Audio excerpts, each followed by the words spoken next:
Semuanya. Selamat siang, Bu. Baik, di sini saya sebelum membawakan materi yang akan saya bawakan, pertama-tama saya akan memperkenalkan diri dulu. Nama saya Amelia Novia Palawati. Saya mahasiswa dari Universitas Nusa Cendana Kupang. Sekarang saya semester 4 di jurusan bimbingan dan konseling. Jadi di sini saya akan menjelaskan mengenai topik mengenai cara membersihkan telinga yang benar.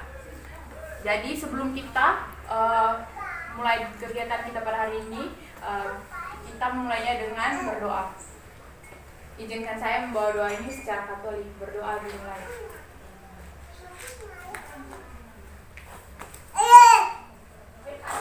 Berdoa selesai. Baik, pertama-tama jauh di mana?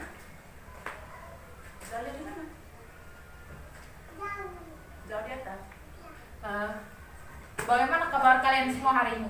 Baik. Apakah kalian sudah siap menerima materi yang akan saya bawakan? Sudah siap. Baik.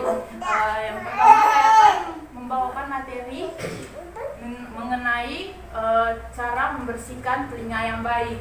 Kemudian langkah-langkah kegiatan yang akan dilakukan yaitu tugas saya sebagai pemateri yaitu membawakan materi, dan tugas kalian yaitu pada akhir nanti akan memberikan pertanyaan jika kalian belum mengerti mengenai materi yang saya bawakan. Baik, saya langsung saja. Di sini saya sudah menyiapkan materi dalam bentuk PowerPoint. Yang pertama, saya jelaskan mengenai telinga dulu, yaitu telinga manusia itu secara anatomis terdiri dari telinga luar, telinga tengah, dan telinga dalam.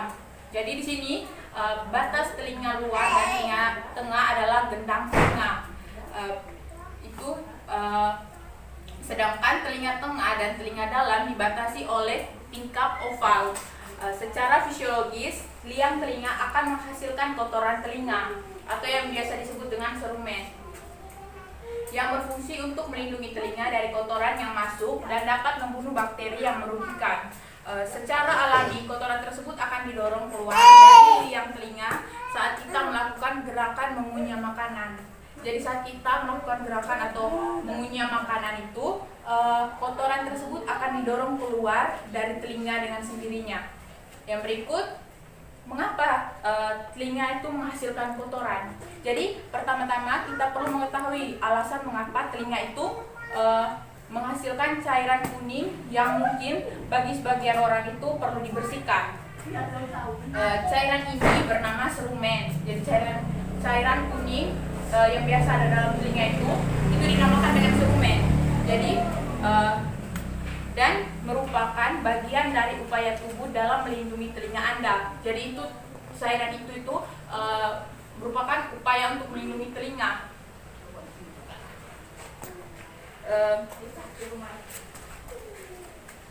Melindungi telinga Anda. Bahkan kotoran telinga atau airwax bersifat antibakteri yang memungkinkan telinga dapat bersih dengan sendirinya. Jadi kotoran itu bisa bersih dengan sendirinya tanpa kita membersihkan.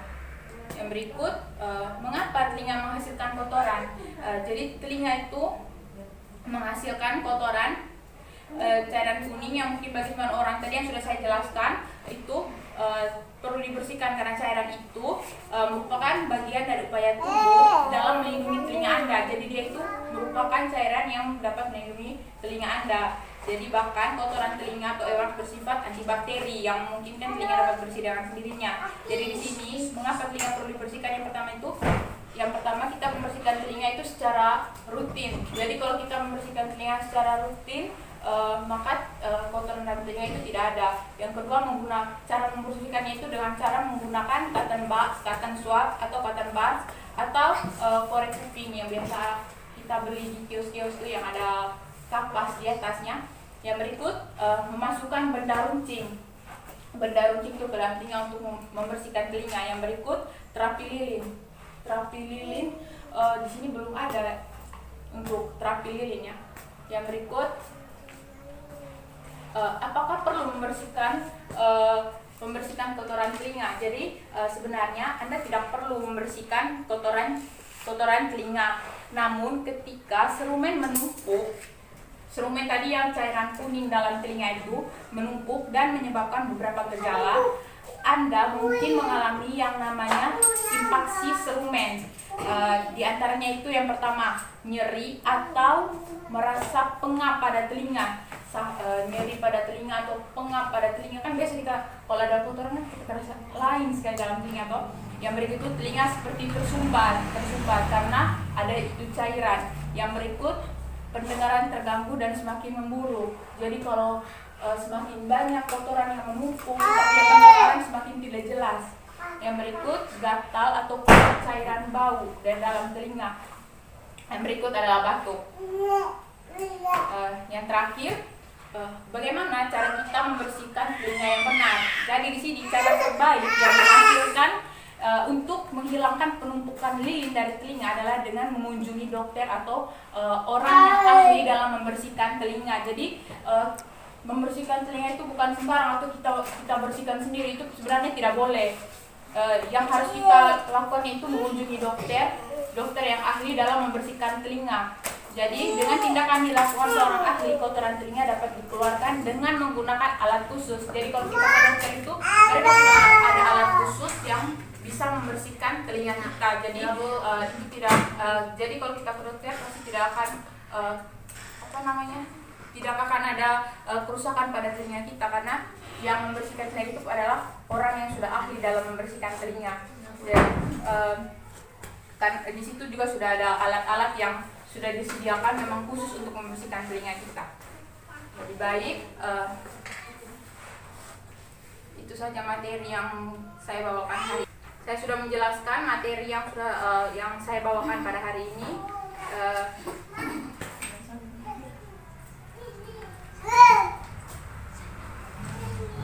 Jadi sekarang saya mengajak adik-adik semua untuk membuat kesimpulan mengenai materi yang sudah saya bawakan hari ini.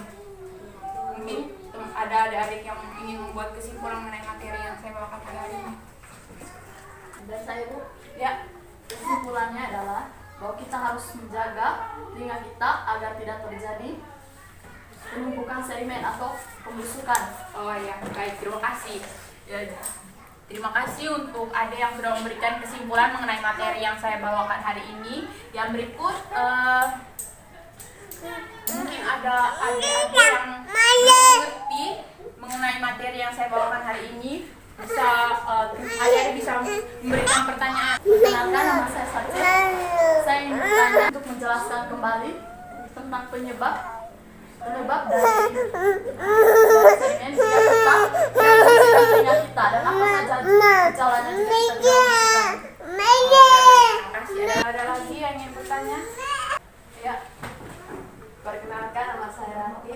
Saya ingin bertanya, tadi Ibu sudah menjelaskan tentang cara membersihkan telinga. Yang ingin saya tanyakan, berapa kali dalam seminggu kita membersihkan telinga? Oh ya, baik, terima kasih. Yang lain? Ya. Perkenalkan, nama saya Arga. Bagaimana cara menjaga daun telinga agar tetap bersih? Yang berikut, mungkin ada lagi yang ingin bertanya?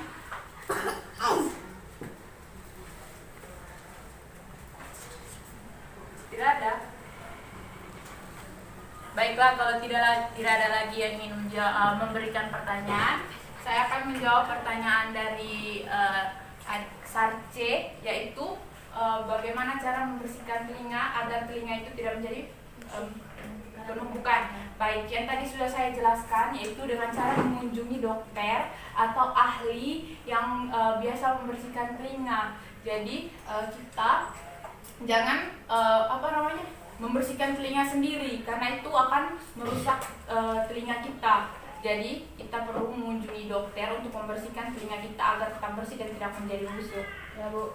Yang berikut pertanyaan dari Rati, berapa kali Dalam seminggu. dalam seminggu? Kalau dalam seminggu itu satu kali kita mengunjungi dokter yang ahli untuk membersihkan telinga. Seperti yang sudah saya jelaskan tadi itu, yang kita punya telinga itu sebaiknya kita mengunjungi dokter yang ahli dalam membersihkan telinga atau orang yang ahli, karena di situ kan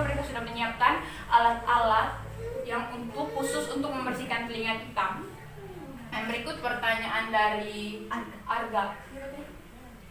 Bagaimana cara menjaga daun telinga agar tetap bersih? Oke, cara menjaga telinga agar tetap bersih itu dengan cara rajin-rajin membersihkan telinga, seperti mengunjungi dokter tadi yang saya bilang dalam sebulan 3 atau 4 kali begitu mengunjungi dokter untuk membersihkan telinga. Karena kalau kita mengunjungi dokter itu lebih aman karena mereka sudah menyiapkan alat-alat untuk membersihkan telinga kita.